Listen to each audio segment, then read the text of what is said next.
Okay, so I'm going to show you a jack of all traits and explain the directions for some of you who are confused for the homework. So, what you do. Question 1 and 2, you can go back after you do the assignment and maybe it'll make more sense. But the first one says, explain why we use the letters T and T to represent the height and the above. You have a capital and lowercase. It just wants you to tell me about why we have a capital and lowercase and dominant recessive. Question 2 wants you to share some of the traits in the chart are not simple cases of dominant recessives. List those traits of blending of genes. It wants you to go over and look at that chart that we had. So if you go back and look at the chart that we have,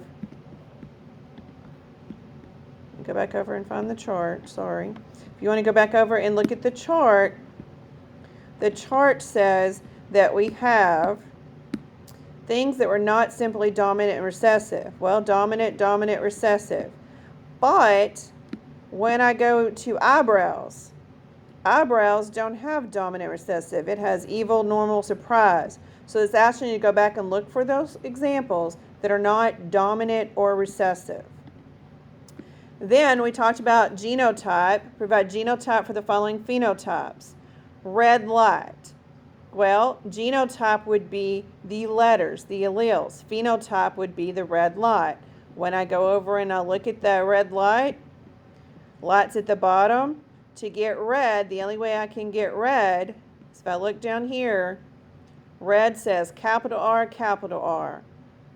So over here on this line, I would write capital R, capital R. That's what I want you to do for this section. For this section, provide the phenotype for the following genotypes.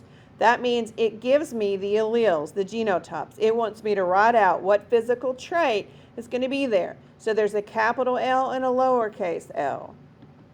Well, I look back on this paper over here, and to find capital and lowercase l, I have to look for capital and lowercase. There they are. There's capital, capital, and there's capital lowercase. So it says leaf attached to stem. Well, I have a heterozygous, so it's still dominant. So the leaf is attached to the stem.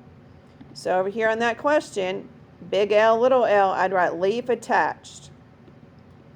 Okay, question 5 says Jack and Jill O'Lantern are expecting new little pumpkin. Jack, who's a yellow pumpkin, is hoping that his new baby will look like his mother. Jill, who's orange. So the first thing it says, Jill was a homozygous orange pumpkin. Her father was a homozygous orange pumpkin, and her mother was a yellow pumpkin. What's Jill's genotype? You're going to have to complete a Punnett square. Well, I'm going to go over here and look at orange and yellow and look at the color of pumpkin, see how they got that.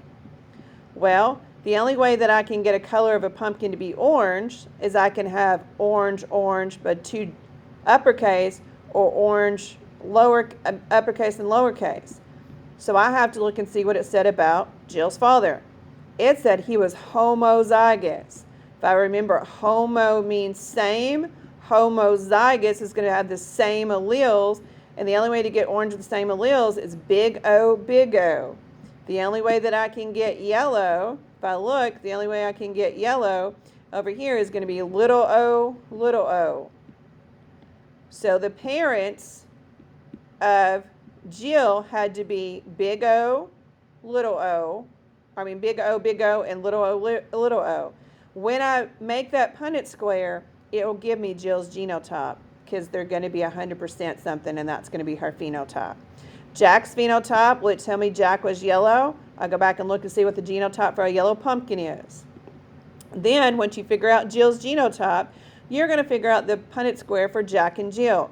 Jack and Jill want to have a baby, and Jack wants to know what the chance of offspring are. So you put Jack and Jill's alleles at the top and side, create a Punnett square. Possible genotypes means what is the possible genotypes that you got in those Punnett squares, the alleles. There's 4 of them. Possible phenotypes for this cross, you tell me how many are orange, how many are yellow, or are they just yellow or are they just orange? Then you give me the percent. How many of those squares are orange? How many of those squares are yellow? Then Frank O'Lantern brags that the patch his family comes from is pure, a line of pointed eye lanterns. He marries a pumpkin who has big round eyes. So I have to look at pointed eyes. If I go back here and look at the eyes, Eyes right here pointed.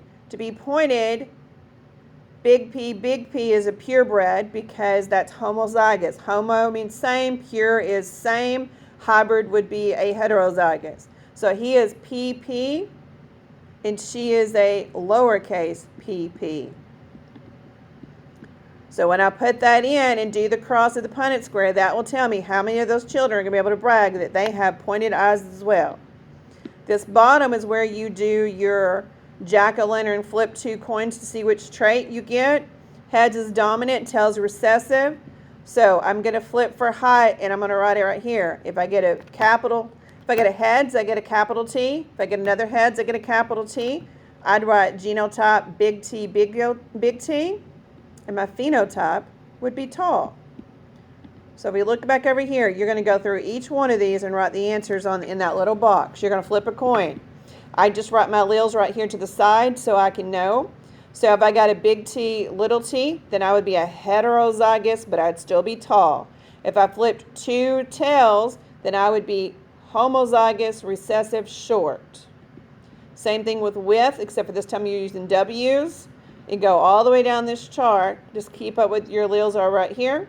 Then circle your answer. On the very last page, that's where you're going to create your pumpkin. Yes, you have to use color because your color is either going to be yellow or orange. You're going to have a color of eyes. The candle that we light up inside the jack-o'-lantern, what's your color going to be? Red, yellow, or green? So yes, there's some things you have to color. Don't forget, we added on ours gender. So we added XX for girls or XY for boys.